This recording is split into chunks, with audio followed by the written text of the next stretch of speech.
Estamos con el padre Raúl Arrázola, un amigo de muchos años, que miren ustedes la casualidad, el año 1979, antes de ser sacerdote, lo mandaron en calidad de novicio directamente a Concepción a trabajar con Hans Roth, o hizo la casualidad que estando él ahí.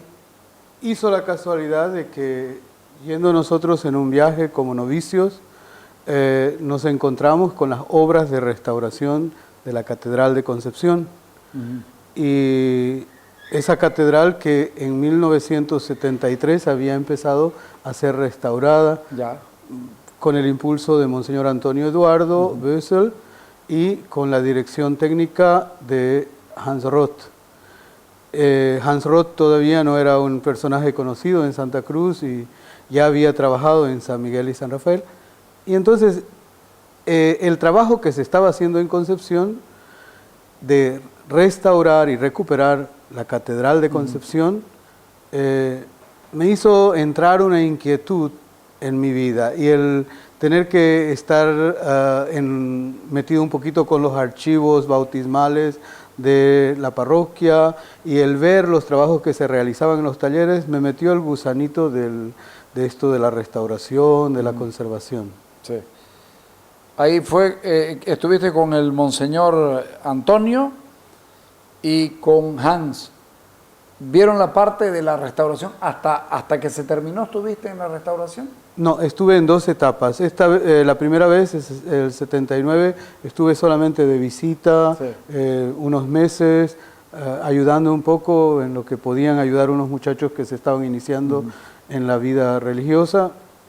Pero la inquietud, el ver lo que se estaba haciendo, fue lo que me motivó después a interesarme por las obras de restauración que se han hecho en el Vicariato Ñuflo de Chávez, como es el Templo de Concepción y la Iglesia Parroquial de San Javier. Concepción volvió otra vez el año 81, en la etapa final de la restauración, cuando ya estaban pintando, dorando los altares, rehaciendo las pinturas de las paredes. En la etapa final de la obra de restauración. La preparación de las pinturas esas que son hechas de ahí. Con tierras vegetales, tierra. Sí. Todo eso lo vi hacer y dirigirlo a Hans Roth, que dirigía a los artesanos del lugar para enseñarle la técnica que él sabía, juntamente con la técnica que traían restauradores con los que él tomaba contacto en Europa. La obra de restauración del Templo de Concepción, diría más que no estaba tan estrictamente ceñida a los parámetros de la restauración, porque lo que se quería era salvar la catedral que se estaba cayendo.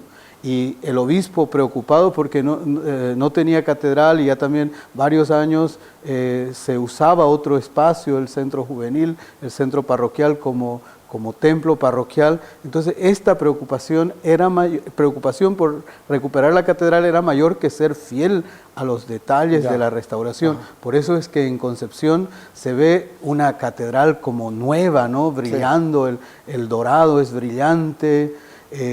También que no habían los recursos que hay ahora de transporte para llevar cosas, para traer personal, para relacionarse. Estaba todavía Chiquitos aislado de Santa Cruz. Entonces es otro concepto. Yo creo que también Hans Roth, después de trabajar en San Rafael y San Miguel y Concepción, yo creo que da un paso evolutivo en su concepto de lo que es la restauración. ¿Son los archivos bautismales? Los archivos bautismales son esos libros donde se registran los bautismos de los cristianos, y los hay en cada parroquia, solamente que en Chiquitos los hay desde los años 1700, ¿no? Qué bárbaro, desde el 1700. Sí. O sea, la importancia de la iglesia ahí en Chiquitos es fundamental. Es decir, es imposible y no pretencioso, es imposible imaginar la historia de Chiquitos sin la iglesia, ¿no? La historia del Oriente, Del sin Oriente. la iglesia. Pero por eso hay que tener en cuenta las misiones Ujú. de los jesuitas de Mojos y Chiquitos Sí. al estudiar Oriente. Hay que tener en cuenta las misiones franciscanas y hay que tener en cuenta la influencia de los vicariatos apostólicos. Esta panorámica así rápida quiere decir que Chiquitos y el oriente de Bolivia, sin hablar de iglesia, no se puede hablar. O sea, yo creo que ha habido una relación, ha habido las raíces de la vida de los pueblos del oriente está emparentada, está unida íntimamente a la labor evangelizadora de la iglesia. Entonces, vos ordenabas ahí el tema debe haber sido apasionante mirar archivos de 1700, ¿están todavía ahí? Sí, están todavía ahí, están bien guardados, pero más que archivos de 1700 me tocaba actualizar los libros porque lo que hacían los misioneros valía como registro civil también en aquella época todavía. Claro. El matrimonio que realizaba el misionero franciscano, el bautismo que realizaba, todos estos tenían validez de registro civil en los vicariatos apostólicos, porque los vicariatos apostólicos son la presencia del país en las fronteras del país, ¿no? ¿Las defunciones también estaban marcadas? También, menos ordenadas, pero estaban. De Concepción, ya en tu condición de sacerdote, ¿te vas a San Javier? Sí, en 1985. Ahí nos encontramos en más de una oportunidad, ¿no? Así es. Como jovencito cura, sí, me tocó ir a estar como párroco en San Javier y a iniciar la obra de restauración del templo, que podríamos decir empezó con mi llegada, con trabajos que se hicieron de excavaciones, de estudio de planos antiguos, estudio de lo que... ¿Planos? Planos antiguos descritos en las actas anuas de la Compañía de Jesús que Hans Roth logró ubicar en Roma y en otros lugares. ¿En Roma? Sí. En Roma hay un archivo de la Compañía de Jesús en base a las cartas anuas que dice cómo estaban construidos los templos. Cartas anuas son... Un informe que los jesuitas anualmente enviaban a la sede del gobierno general de los jesuitas en Roma. Ya. Y eso se conserva del tiempo de las reducciones también. Cada congregación manda una relación a su superior provincial o general de lo que está haciendo, de las actividades, del proyecto de evangelización, de los proyectos sociales que hacen. Claro, entonces vos te vas guiando en función de... La restauración de San Javier, que digo es una restauración más fiel. es la más fiel, creo, ¿no? De todas las restauraciones. Junto con Santa Ana. Ya. No conozco mucho lo de San Rafael y San Miguel, pero ahí se respetó también bastante. Pero en Concepción un poco se quiso reconstruir un poco, ¿no? Y también hubo temporadas en que no hubo recursos. Pero bueno, en San Javier se estudiaron las descripciones de las cartas anuas, se hicieron excavaciones, se hizo un trabajo previo a la restauración misma que se empezó el año 1987. Dice Monseñor Eduardo, en julio del 87, rompió un cántaro de chicha, símbolo chiquitano de inaugurar algo, para iniciar las obras de restauración.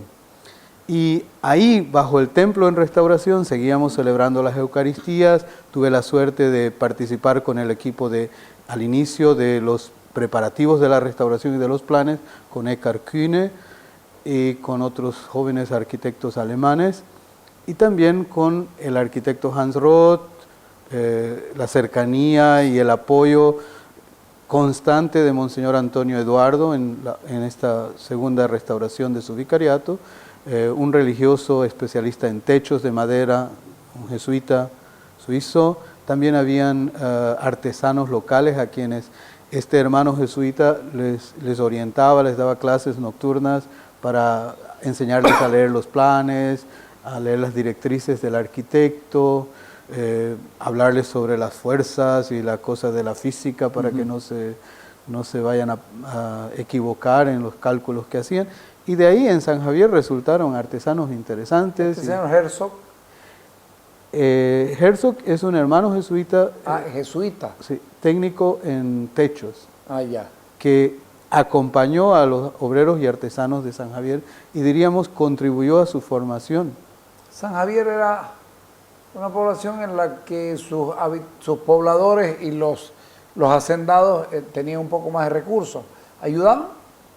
Sí, hubo una contribución de los hacendados, pero la fuerte contribución para las restauraciones del Vicariato Ñuflo de Chávez es la provincia franciscana de Baviera y los jesuitas de Suiza y otros amigos de Hans Roth y de Monseñor Antonio Eduardo. Pero, sin embargo, el pueblo participó, la gente de las comunidades participó buscando madera para puntales, buscando madera para el templo y también con ciertos días de apoyo en el trabajo. Los árboles eran, los puntales y estas cosas eran de árboles únicos, ¿no? Sí, de árboles únicos, pero eso se traía de las concesiones forestales que el vicariato tenía para estas obras, para las obras de restauración y para las otras obras sociales que se realizaron a la par de restauraciones como hospitales y escuelas. Pero digo, en San Javier entonces se inició el 87 y se bendijo nuevamente el templo y se lo abrió para el uso el año 1991, año del tricentenario de la primera misión de Chiquitos y también después de la declaratoria de los pueblos como Patrimonio de la Humanidad. San Javier, su iglesia también era una iglesia que tuvo la calidad de la de Concepción en sus inicios. Bueno, la iglesia de San Javier, como ahí residía el padre Schmidt en los años 1700, que llegó, entonces desde ahí el padre iba a trabajar a San Rafael, iba a San Ignacio, iba a Concepción, por eso quizá el retablo más sencillo es el de San Javier. De repente pensaba después hacerle alguna implementación y cosas. Por eso es que, como en casa de herrero, cuchillo de palo, entonces el padre Schmidt parece que se dedicó más a los otros templos y programaba sus tiempos para ir aquí o allá. Pero recorría mucho espacio, ¿no? Sí, recorría. Porque hay que ver, de San Javier a Concepción, y de ahí hasta San Rafael, Santa Ana. Y de San Javier a Concepción una jornada de caballo, ¿no? Claro. Y de ahí unas 3 hasta San Ignacio. Y San Ignacio. Y después cada pueblo de los alrededores de San Ignacio es una jornada también de caballo. Sí, el padre recorrió, en aquel tiempo el padre Smith recorrió mucho camino, ¿no? Lo de San Ignacio, exactamente, ¿qué pasó con su iglesia? San Ignacio estaba en ruinas, el templo, amenazaba la seguridad de la gente y por lo tanto el obispo de aquella época, Monseñor Rosenhammer, que no tenía los recursos que después tuvieron Monseñor Bonifacio Madersbacher y Monseñor Eduardo, que era en el tiempo de la posguerra europea, entonces no habían tantos recursos, tuvo que derribar el templo, ¿no? Pero guardó el retablo y en base a eso se ha trabajado ahora. Sí, porque todo el interior pareciera lo viejo y el frontis de la iglesia es diferente. Es lo nuevo, sí. Pero gracias a las fotos de don Plácido Molina, se ha recuperado tal. Fundamental el trabajo de Plácido Molina. Fundamental el trabajo de don Placidito. Quizá en aquella época decían es un loco que se ha ido lejos. Sí, ¿no? Pero gracias a eso sabemos y de las restauraciones sabemos de Chiquitos. Porque otra cosa, las restauraciones de Chiquitos son una puesta en valor de los pueblos, de la gente y un abrir el turismo hacia esos pueblos que antes no tenían acceso. La primera vez que fui a San Javier me costaron 2 días y medio cuando no ibas en avión, esperando el día que iba el avión. Por eso digo, a partir de los años 80, 1980, ha cambiado la fisonomía de Chiquitos. Sí, mucho. Y sobre todo yo creo que se han cumplido ciertos objetivos.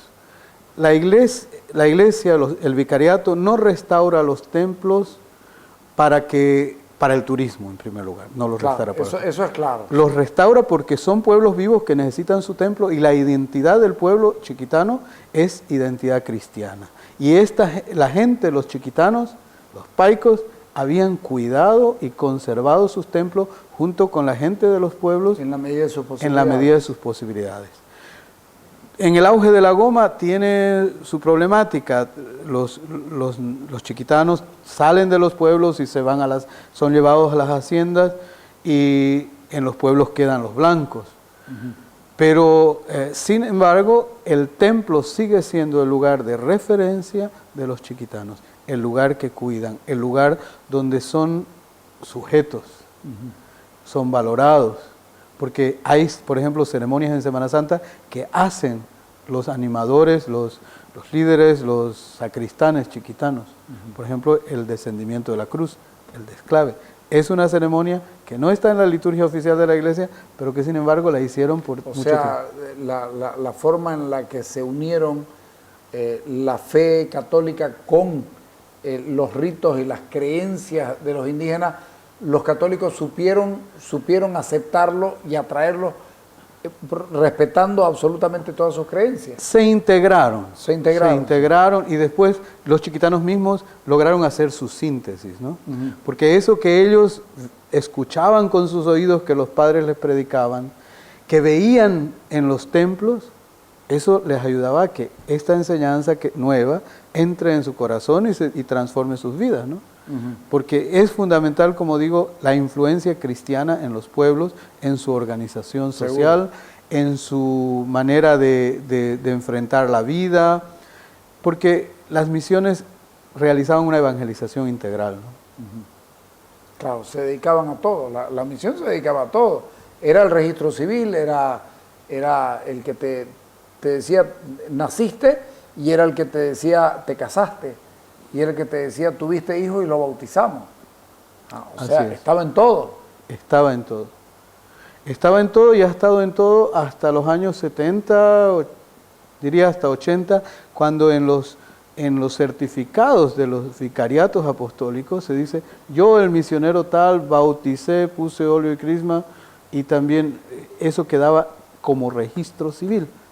Porque digo que la presencia de los vicariatos y de los misioneros al inicio en esas regiones hacía presencia de país, custodiaba las fronteras y defendía a la gente del lugar y promovía la vida de la gente del lugar. Cuando vos llegaste, seguramente no había todavía este auge de la música chiquitana y de la música misional barroca como lo tenemos hoy, pero yo recuerdo que se cantaban las misas.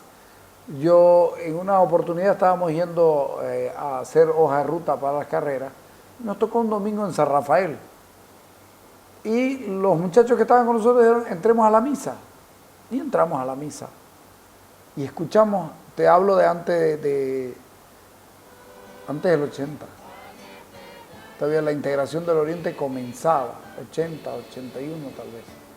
Y ya escuchamos un coro en la parte de atrás de la iglesia, en un altillo. En el coro, eso es el coro. Ok, en el coro de la iglesia, pero eran unas voces angelicales que terminamos, seguramente para ellos era normal que no volcaban, porque no se le puede dar la espalda, por supuesto, cuando el sacerdote está, pero nosotros nos volcamos a admirar esa maravilla, y no habían todavía los instrumentos de cuerdas ni estas cosas, pero ya había, la liturgia era otra cosa. El día domingo era muy, muy especial. El día domingo Vos llegaste y te topaste con eso también en el 79. Sí, pero más en San Rafael y en Santa Ana. Sí. En San Javier se conservaban cantos, se conservaban danzas, se conservaban las procesiones, pero San Javier nunca fue su fuerte el canto. La música. En esos pueblos otros, San Rafael y Santa Ana, se conservaban hasta instrumentos. Y mi primera fuerte impresión fue en los años 80 en San Ignacio de Mojos, escuchar cantado por los cabildantes las vísperas de Cípoli. Claro, a algunos les faltaban los dientes y sonaba de otro modo, ¿no? o los instrumentos estaban desafinados o eran muy viejos y tenían, lo que decían ellos, escribir en gusanitos en sus cuadernos de notas una forma convencional de escribir estos viejos cantos religiosos, ¿no? Y escuché un canto de vísperas de Zípoli en San Ignacio de Mojos. Y hay cantos, por ejemplo, en San Miguel y en San Rafael, de adoración al Santísimo, de aleluya, que son de aquella época. Claro, la contribución del Festival de Música Barroca ha sido grande, ha ayudado a perfeccionar a la formación de coros y orquestas en los pueblos. ¿Viste parte de eso también? No, Hans Roth, yo sabía que él tenía guardados ciertas partituras musicales que encontró en San Rafael y él contaba cómo las había encontrado.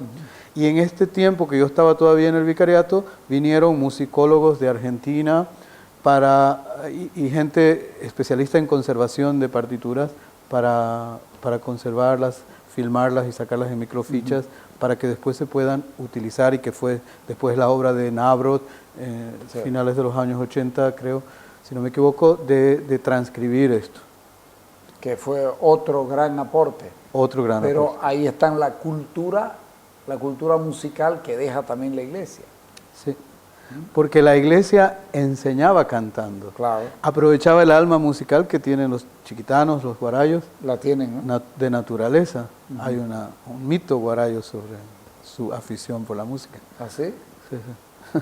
¿Que no se puede saber? Sí, dicen que antes de llegar a donde el abuelo hay que pasar varios obstáculos y el último es un curiche en la que tenés que ir, el guarayo tiene que pasar encima de un caimán y si no sabe tocar o cantar, entonces el caimán lo muerde. Creo que es así, ¿no? Hay gente que conoce los mitos guarayos, pero, y por eso el guarayo sabe bien cantar o tocar, tiene talento para la música el guarayo. Dejás las misiones y te venís a Santa Cruz. Sí, a mi parroquia, mi barrio, San Roque, creo que es el tuyo también, ¿no? Y ahí también participás en la restauración. Así es, aunque mi barrio actual es el Trompillo, claro. Pero bueno. Pero vos sos de San Roque, criado ahí. Mis parientes han vivido. Tus parientes, claro. ¿Sí? A los Arrazolas eran de ahí. Sí, claro. Sí. Y entonces yo vengo, gracias a Monseñor Julio, primero me confía la catedral, la iglesia madre de la arquidiócesis, y con este turiro de la conservación que me había entrado, tengo cierto sentido por las restauraciones y la conservación. Y en la catedral, al encargarme de la catedral, hay que cuidar de nuestro patrimonio que tenemos, que es de 1915, pero que tiene un gran valor para nosotros, ¿no? Sí. Es un símbolo para nosotros. Después, el año 2000, me destinan como párroco a San Roque y ahí la iglesia se venía abajo. Había que salvarla. Había un grupo... Salvemos a San Roque, era. Sí. Había un grupo de señoras que contra los turiros y contra viento y marea, maestras jubiladas, a veces poniendo su sueldito mensual, ya tenían una cantidad de dinero y hay que restaurar el templo y lancémonos y arriesguémonos escuchando opiniones, viendo lo más barato, porque también se nos dijo, por ejemplo, que había que hacerle un encadenado, pero el encadenado era más que la plata que teníamos, costaba. Entonces empecemos a salvar el techo, porque había habido una ventolera que se llevó las calaminas, peligraba esas columnas. Entonces eso fue lo que se hizo, cambiar el techo, solidificar las columnas, salvar las que se pudo, salvar la estructura de madera y de adobe. En la misma concepción de 3 naves. En la misma concepción de 3 naves, no se cambió, se cuidó las paredes lo que se pudo y con los recursos que se pudo nos ayudaron algo de afuera, pero sobre todo el trabajo de la comunidad de San Roque. Del barrio. Del barrio de San Roque, de la congregación de San Roque, de los bazares de San Roque, de todo ese cariño que la gente de San Roque tiene por su templo. Se identifica templo, barrio. Claro, pero además fue un ícono en el crecimiento de la ciudad. Era era la margen de la ciudad. Era, claro, en determinado momento era la última iglesia que había hacia ese lugar. O sea, ahí estaba la influencia de la fe católica en el último, porque hacia ese lugar casi que no desarrollaba la ciudad. Sí, pero ese era el lugar de salida de Santa Cruz. Salida hacia el Pari, salida hacia los valles. Exactamente. Entonces se convierte en un bastión de la iglesia San Roque. Sí. ¿De qué año San Roque? La parroquia es de 1858. Antes había sido una capilla dedicada a la Virgen, hecha por un famoso sacerdote que estaba también en Potosí, Salvatierra. Salvatierra. Sí. Santisteban es el arzobispo cruceño. Salvatierra, de los hermanos Salvatierra, que también creo que construyeron lo inicial de la San Andrés. Sí. Y a partir de ahí, de esta capillita, después vienen otros que la amplían, ¿no? Lo que es la torre, lo que es la parte más alta del altar, son añadidos posteriores. Ha tenido unos cambios, seguramente tendría un retablo, hay una foto que muestra... Tuvo un retablo de plata. Si no me equivoco. No sé. Yo recuerdo San Roque del año 1967, 68, y era diferente eso. Era diferente. Yo fui monaguillo de esa iglesia. Así es, porque habían venido los padres de Merinol, sí, señor, y algún hermano de la Salle que era carpintero. Curas divinos los padres Merinol. El padre José, el padre Jaime Fischer, sí, enseñó a jugar básquet en Santa Cruz. Sí, señor, él le enseñó a jugar básquet en Santa Cruz y fútbol de salón también se jugaba. Tenía un equipo poderosísimo en básquet y nos congregaba a todos los muchachos. Íbamos a la iglesia de San Roque. Había el patio con la cancha, ¿no? Claro que sí. Es bonito el aporte de los de Merinol en Santa Cruz. Fueron ¿no? importantes. Después uno de ellos se fue, el padre Jaime se fue al Beni. Uno de los padres Jaime se fue al Beni y el otro se fue a Warnes. Está sepultado en el Beni, Jaime Fischer. Sí. Bueno, ya digo, San Roque con su imán que atrae, con su hacerte sentir en casa, hacerte sentir en familia, hacerte sentir en Santa Cruz, me cautivó el trabajo y sobre todo que tenía apoyo. Tenía apoyo en esa gente de todos los días. Ahí estaba Bernardo Silva, ahí estaba Mario Ortiz, ahí estaba don Jaime Terrazas, ahí estaban el grupo Jazmín, ahí todo, y las influencias que ellos tenían, ¿no? Carmen Roca. Sí, vamos a los de Contrapunto, vamos a Zahuapac, que vamos a vender nuestras rifas, porque ahí está el hijo, el amigo. Claro, porque ahí está Oscarín, claro, el barrio está ahí, Oscarín, Fernando y compañía. Es decir, gente que estaba en el apoyo. Sí, también la CRE nos dio un apoyo importante al final, y así se salvó San Roque. ¿Cuánto demoró en 1 año y medio. 1 año y medio. Y después hay algo que a algunos les choca, que a otros les gusta, pero era, ¿qué ponemos en el altar mayor? Y entonces, haciendo una reflexión con la directora de los talleres de San Miguel de Velasco, decidimos hacer ese sencillo retablo que hay, que no pretende ser un retablo antiguo, que no pretende ser un retablo dorado ni plateado, que no pretende ser uno de los retablos chiquitanos ni de los que hizo el padre Camilo Agrasar, como en Cotoca, como en otros templos de Santa Cruz, que es un retablo de lo que queda del arte chiquitano en los pueblos, en la gente, de lo que, como la gente, el retablo quiere ser una explicación, una catequesis visual. Y entonces, visualmente que se quiere decir algo, se quiere hablar de Cristo como culmen, como centro de la vida, y ahí está el gran Cristo, el misterio de la cruz, de la glorificación del Señor, el nacimiento, el buen samaritano como San Roque, y la iglesia en camino, guiada por el Señor hacia sus promesas. Eso es más o menos el retablo de San Roque, que no quiere ser un retablo antiguo, sino de ahora. Y con su enseñanza de ahora, San Roque tiene como característica que en agosto tiene la fiesta patronal, digamos. Y todavía se hace una procesión por el área circundante de la iglesia, Por el área de la parroquia. de la parroquia, quiero decir. Bueno, hacia un lado, hasta la calle Suárez de Figueroa. Sí, y San Roque guarda sus tradiciones y la gente que era de San Roque y que vive en la villa viene a la misa de las 5 o 6 de la tarde, que después de seguida de procesión, vienen a la novena. Y como digo, es una familia, es una comunidad. ¿Esto es muy común en otras iglesias también? ¿O el barrio tiene su característica diferente? El barrio de San Roque Tiene, ¿no? es un pueblo, tiene características de pueblo. Yo me fui de ahí el 71 y sigo diciendo es mi parroquia, ese es mi barrio. Yo no conozco otro barrio, digamos. Ese es mi barrio. Los de la capilla también sienten algo. San Andrés ya con la influencia de los pozos no sé si sentirán. Pero los de la capilla sienten algo. Sí. Los del barrio de San Francisco, algo también. Todavía tienen su fe.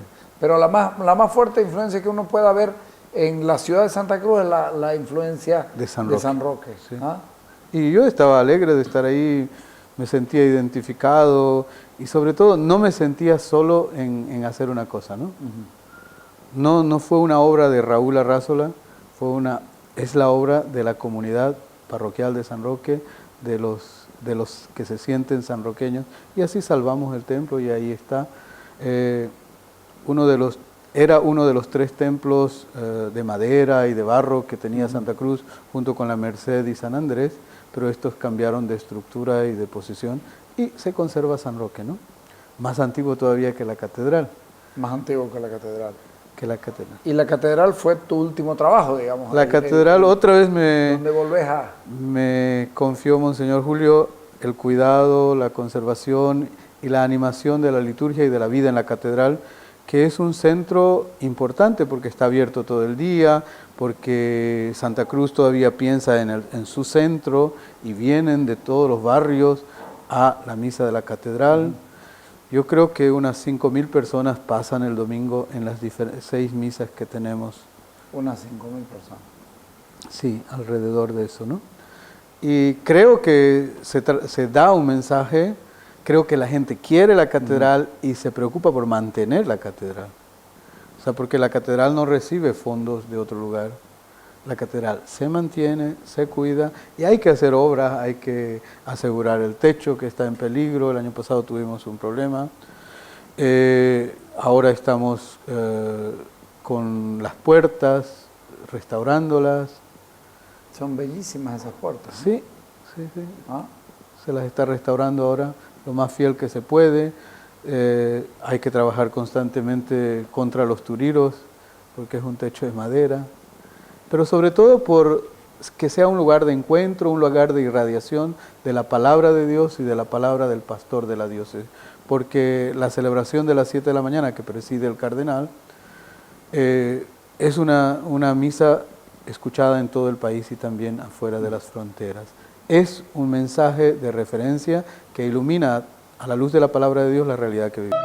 Decime, el proceso del sacado del cemento que tenía y que cubría el ladrillo, ¿te acordás las críticas que hubieron? Sí. ¿Ah? Sí. En los años 70, el padre Carlitos inició la obra de restaurar la catedral y adaptarla a los usos del Concilio Vaticano II. Ya. Y en eso tuvo un objetivo ahí. Sí. Ya. Y también refaccionar, ¿no? Porque la obra que se había inaugurado en 1915 necesitaba una restauración. Y necesitaba un actualizarla a los usos del Vaticano II. Y eso fue lo que hizo. ¿Qué quería decir eso? Por ejemplo, que antes cada cura tenía su altar y celebraba la misa y no había las concelebraciones, donde varios curas juntos celebran una misa, lo que conocemos ahora. Claro. Antes cada padrecito con su altar, Ajá. en ayuna, porque nadie podía tomar agua antes de ir a misa. Sí. Y así habían varios altares, se repetían las imágenes de la Virgen o los títulos, y entonces y las devociones que se fueron acumulando. Había una gruta dentro de la catedral. Me acuerdo de la gruta. ¿Qué hacía una gruta? Pero era el tiempo de las apariciones de Lourdes y pusieron una gruta como en Lourdes adentro. pero eso no pegaba con el estilo. Bueno, la catedral no tiene un estilo propio, ¿no? Es un estilo, un conjunto de estilos. Hay algo del gótico, Sí. señales del barroco, ¿no? Y nuestro estilo. De las devociones, la Iglesia Católica se distingue por tener devociones.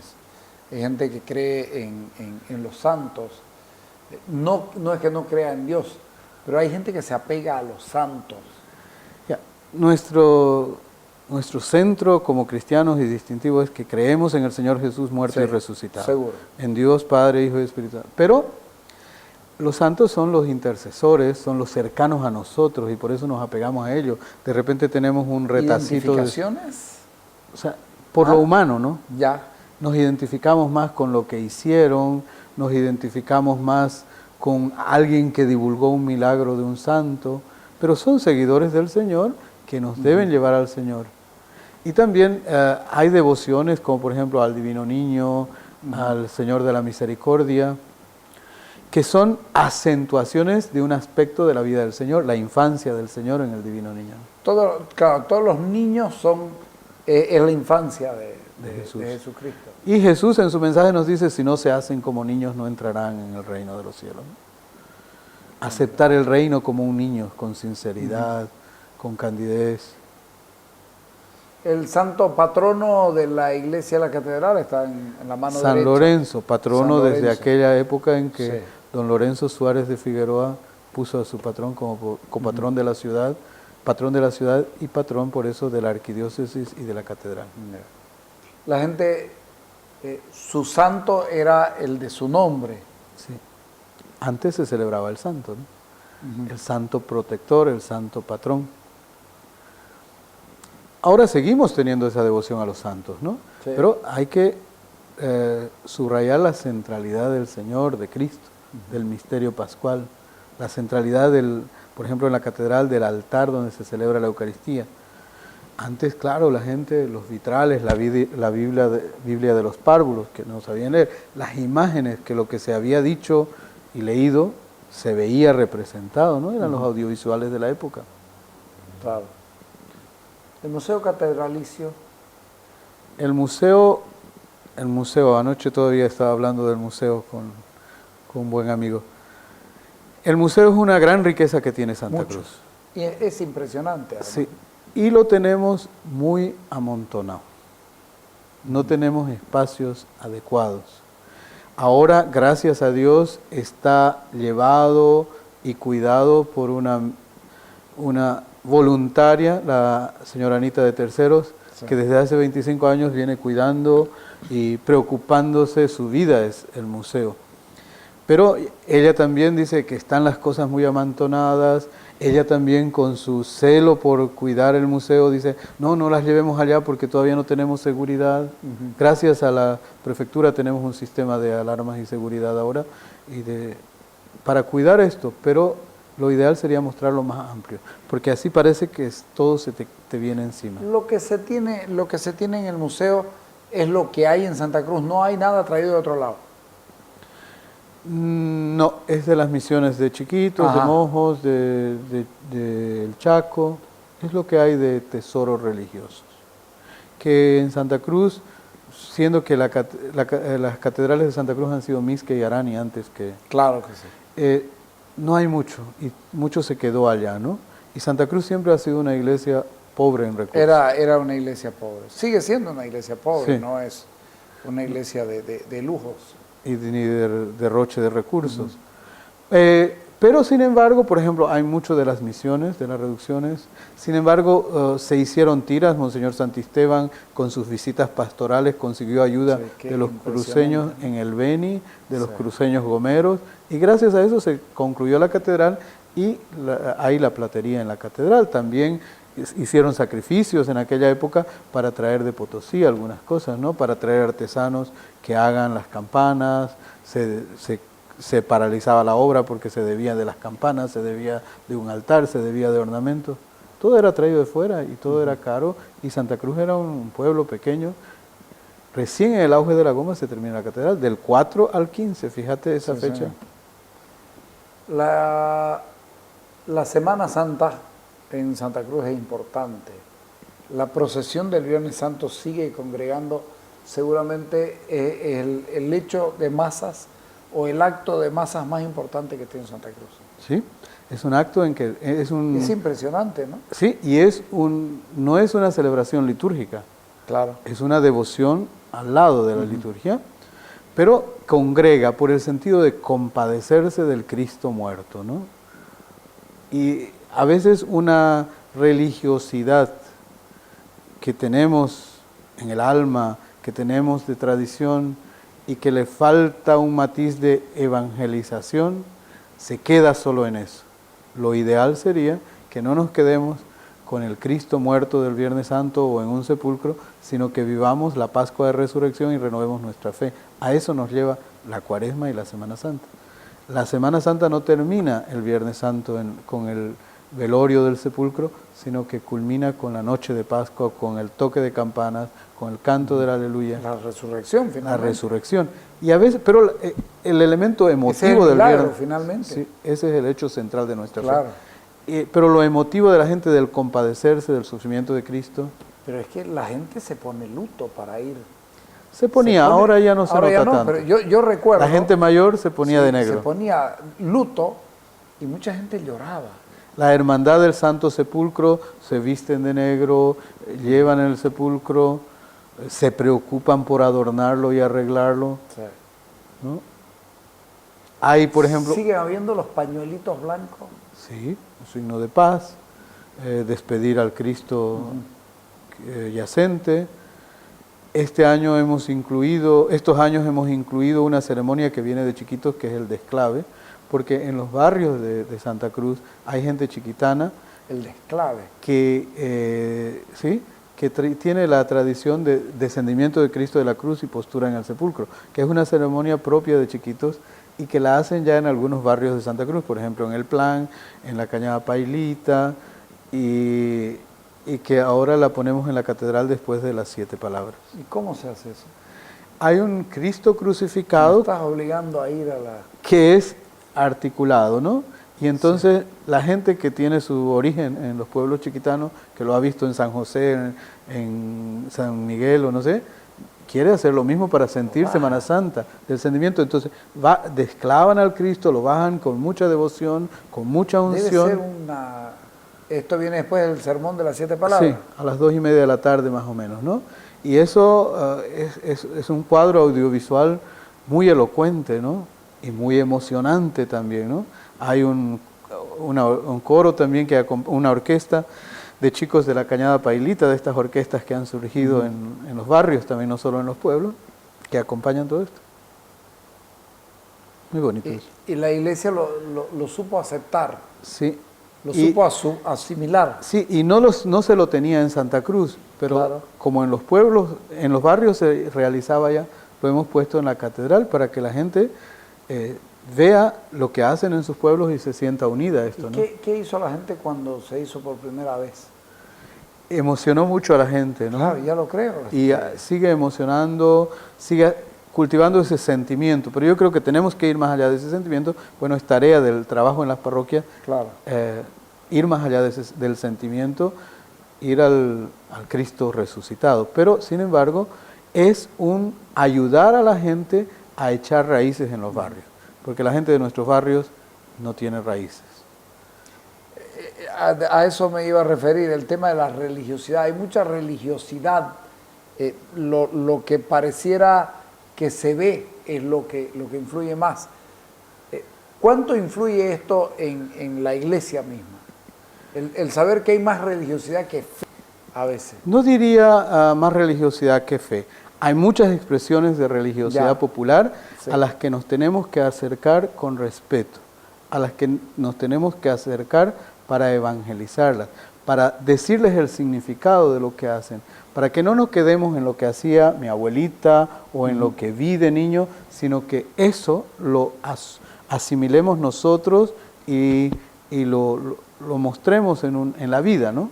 Eso es lo ideal, eso es tarea de la evangelización de la iglesia en los barrios. Pero es que la iglesia es tradición.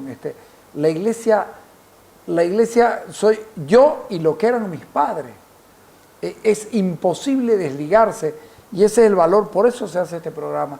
¿En qué creemos los cruceños? Porque uno siente, podés creer o no creer hoy, pero sin duda hay una carga de lo que hacía mi madre, lo que hacía mi abuela, y que yo recuerdo que forma parte de esta mi creencia. O sea, creo por tradición, pero finalmente creo por lo que yo también soy. Por convicción. Por convicción. Y entonces ahí, a esa tu tradición religiosa, tiene que acompañarla un anuncio del misterio de la fe con las categorías de ahora, en el momento de ahora, ¿no?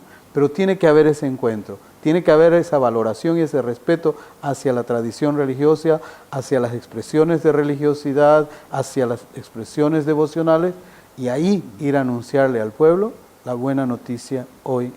Cada uno entonces va a expresar después eso en su vida eclesial. Pero nuestra tarea como iglesia es acompañar ese encuentro de tradiciones con el anuncio de la palabra.